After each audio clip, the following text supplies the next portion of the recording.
안녕하세요. 여린서른입니다. 오늘의 사연, 결혼식 당일 잠적한 신부, 3년 뒤 상상도 못한 곳에서 마주한 파국. 지금 바로 시작합니다. 오늘의 주인공은 평범한 중소기업에서 성실하게 근무하던 30대 중반의 직장인 박군의 이야기입니다. 지금으로부터 약 3년 전 박군에게는 세상을 다 가진 것 같은 행복한 순간이 있었습니다. 대학교 동아리에서 만나 5년 동안 한결같이 예쁜 사랑을 키워온 연인, 이 양과의 결혼식을 앞두고 있었기 때문인데요. 이 양은 조용하고 차분한 성격에 언제나 박군을 배려해주던 천사 같은 여자였습니다. 양가 부모님의 축복 속에 모든 결혼 준비는 완벽하게 끝났고 드디어 대망의 결혼식 당일이 되었습니다. 새하얀 웨딩드레스를 입고 신부 대기실에 앉아 환하게 웃던 이 양의 모습은 박군의 인생에서 가장 아름다운 장면이었습니다. 박군은 턱시도 깃을 만지며 코앞으로 다가온 예식 시작만을 설레는 마음으로 기다리고 있었죠. 그런데 예식 시작 딱 20분 전 상상도 못한 대천사가 발생합니다. 신부 대기실에 전화를 건 장모님의 비명 섞인 목소리가 대기실 밖까지 울려 퍼진 겁니다. 아니, 우리 쌤이 어디 갔어? 화장실 간다고 가방만 두고 나갔는데 휴대폰도 꺼져 있고 어디에도 없어 사위. 쌤이 못 봤나? 결혼식장은 순간에 발칵 뒤집혔습니다. 박군은 물론이고 양가 친척들의 예식장, 화장실, 주차장, 심지어 인근 지하철역까지 샅샅이 뒤졌지만 이 양의 흔적은 그 어디에도 찾을 수 없었습니다. 하객들이 모두 자리에 앉아있는 상태에서 신부가 흔적도 없이 증발해버린 겁니다. 결국 그날의 결혼식은 피눈물이 나는 파행으로 끝이 났고 양가 부모님들은 충격으로 쓰러지셨습니다.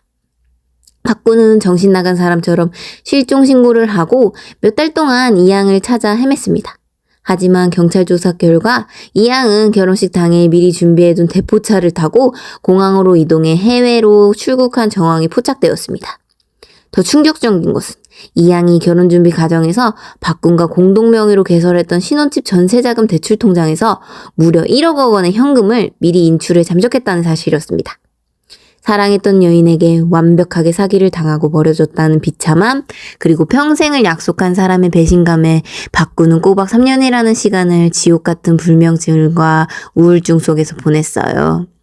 도대체 왜 그랬을까? 내가 뭘 잘못했을까? 수천 번을 자책하며 겨우겨우 마음을 추스리고 일상으로 돌아온 박군. 그렇게 잔인했던 사건으로부터 정확히 3년이 지난 어느 날이었습니다. 박군은 회사에서 대형 프로젝트의 일환으로 새로운 자재 공급 업체의 본사를 방문해 최종 계약을 조율하라는 지시를 받았습니다. 그 업체는 최근 업계에서 무서운 속도로 성장하며 수백억대 매출을 올리는 중견기업이었죠. 박군은 깔끔하게 양복을 차려입고 팀장님과 함께 설레는 마음으로 그 기업의 초호화 본사 사업 VIP 적금실로 향했습니다. 박대리, 오늘 계약만 잘 성사된다면 자네 올해 초고속 승진이야. 이번에 새로 취임하신 부사장님이 직접 결제하신다니까 깍듯하게 예의를 갖추자고. 네, 팀장님. 자료 준비 철저히 했으니 실수 없이 진행하겠습니다. 잠시 후 접견실에 묵직한 마호가니 문이 열리며 부사장님이 모십니다 라는 비서의 안내가 들렸습니다. 박군과 팀장님은 예의를 갖추기 위해 자리에서 벌떡 일어나 고개를 숙일 준비를 했죠. 딸깍거리는 고급 파일 소리와 함께 접견실 안으로 들어온 여성 부사장. 박군은 비즈니스 미소를 지으며 고개를 들어 상대방의 얼굴을 마주했습니다. 그런데 순간 박군은 온몸의 피가 그대로 얼어붙는 것 같은 급심한 뇌정지를 겪게 됩니다. 화려한 명품 수트를 입고 짧은 단발머리에 도도한 눈빛으로 자신들을 내려다보고 있는 그 수백억 대기업의 부사장. 믿을 수 없게도 그 얼굴은 3년 전 결혼식 당일 박군의 통장에서 1억 원을 들고 웨딩드레스 차림으로 잠적했던 바로 그 신부 이양이었습니다. 이양 역시 서류를 내려놓다가 박군과 정면으로 눈이 마주쳤고 순간 그녀의 완벽했던 포커페이스가 미세하게 무너지며 동공이 지진나는 듯 흔들렸습니다. 3년 만에 그것도 가해자와 피해자, 대기업의 갑과 을의 관계로 마주한 파국의 직전의 순간이었죠. 박구는 당장이라도 탁자를 얻고 네가 왜 여기 있냐고 뺨이라도 때리고 싶었지만 옆에서 팀장님과 회사의 운명이 걸린 계약방이라는 현실이 그의 이성을 간신히 붙잡았습니다. 이양은 순식간에 평정심을 되찾으려는 듯 헛기침을 하며 자리에 앉아 차가운 목소리로 말했습니다. 반갑습니다. 공급 계약건으로 오신 박 대리님 맞으시죠? 앉아서 얘기하시죠. 박구는 주먹을 얼마나 세게 쥐었는지 손톱이 살을 파고 들어가 피가 맺힐 지경이었습니다. 하지만 이를 악물고 자리에 앉아 프레젠테이션을 시작했죠. 목소리가 덜덜 떨렸지만 극도의 분노로 이를 감추며 오직 비즈니스적인 대화만 이어갔습니다. 미팅이 끝날 무렵 이양은 비서를 먼저 내보내며 팀장님께 묘한 제안을 던집니다. 팀장님, 세부 조항 중에 아주 미묘한 부분이 있어서 그런데 박 대리님만 잠시 남겨서 5분간 독대로 수정사항을 논의해도 되겠습니까? 계약은 긍정적으로 검토하겠습니다. 팀장님은 눈치가 없이 아이고 당연하죠. 박대리 부사장님 말씀 잘 귀담 듣고 와 라며 신나서 접견실을 나갔고 문이 닫히자마자 넓은 접견실에는 오직 두 사람만의 숨막히는 침묵이 감돌았습니다. 박구는 문이 닫히자마자 자리에서 일어나 이양의 코앞까지 다가가 낮게 읊조렸습니다. 분노로 가득 찬 맹수의 눈빛이었죠. 이샘이 너 인간이야? 어떻게 네가 내 눈앞에 살아서 그것도 이딴 자리에 앉아있어? 내 돈 1억 그리고 내 인생 박살낸 대가가 고작 이거였냐?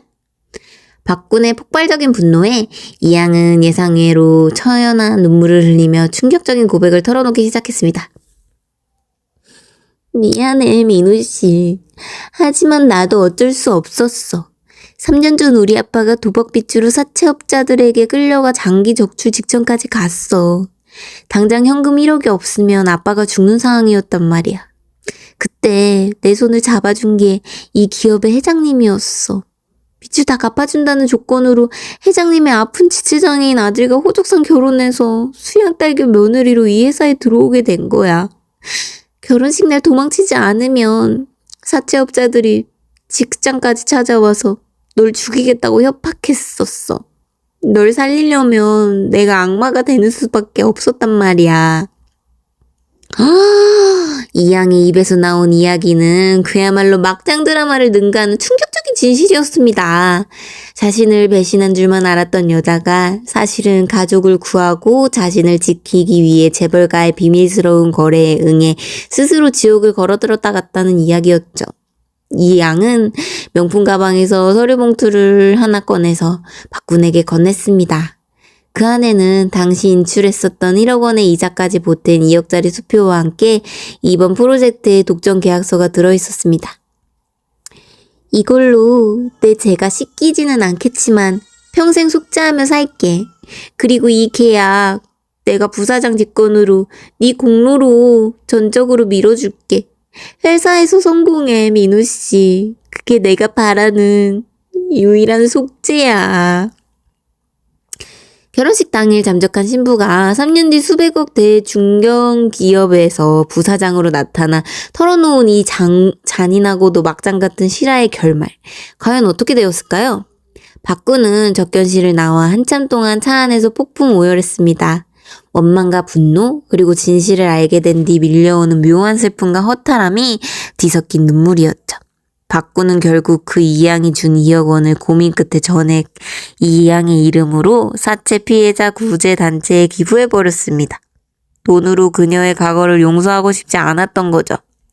하지만 이양이 미뤄둔 독점 계약 덕분에 박구는 회사에서 대박을 터뜨리며 초고속 승진을 가도를 달렸고 이양 역시 그 회사에서의 전문 경영인으로 서로 철저하게 비즈니스 파트너로만 거리를 두며 지내고 있었답니다.